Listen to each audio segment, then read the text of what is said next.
Sindh assembly में कराची के लिए बनाया गया बिल शहर से मजाक है, जिसमें इख्तियारात बाला तबके को देने की कोशिश की जा रही है।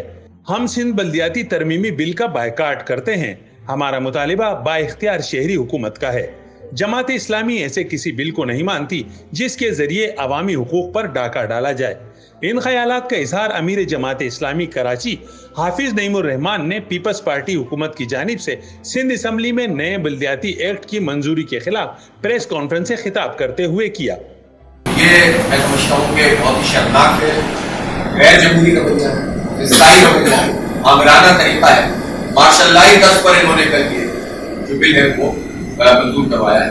और यहाँ ये सवाल बहरहाल अपनी जगह मौजूद है कि सिंध असम्बली की इस वक्त जो अक्सरियत पीपल्स पार्टी को हासिल है वो भी हमारे इस पूरे सिस्टम की खराबी के नतीजे में हासिल है, इसलिए कि हमारे निज़ाम में मर्दमशुमारी सही नहीं हुई है और मर्दमशुमारी के सही न होने की वजह से जो बटेरे और जागीरदाराना ज़हन के लोग हैं अपनी बटेरा शाही की बुनियाद पर मकामी लोगों का इस्तेमाल करके नुमाइंदे बन जाते हैं और यही बटेराइज्म जो है वो पूरे सूबे के ऊपर, उसके शहरी और देही इलाकों के ऊपर अपना देही बटेराइज्म शहरों में भी मुसल्लत कर देते हैं और इंसानों के ऊपर हुक्मरानी का जो उनका तर्ज है वो जो है वो आया हो जाता है। अगर ये मर्दमशुमारी हुकूमत ने ठीक कर देती, पिछली हुकूमत या मौजूदा पीटीआई की हुकूमत, तो आज असम्बली में पीपल्स पार्टी की ये वाली बटेरा शाही वाली अक्सरियत नहीं होती और मामला होता, बातचीत होती।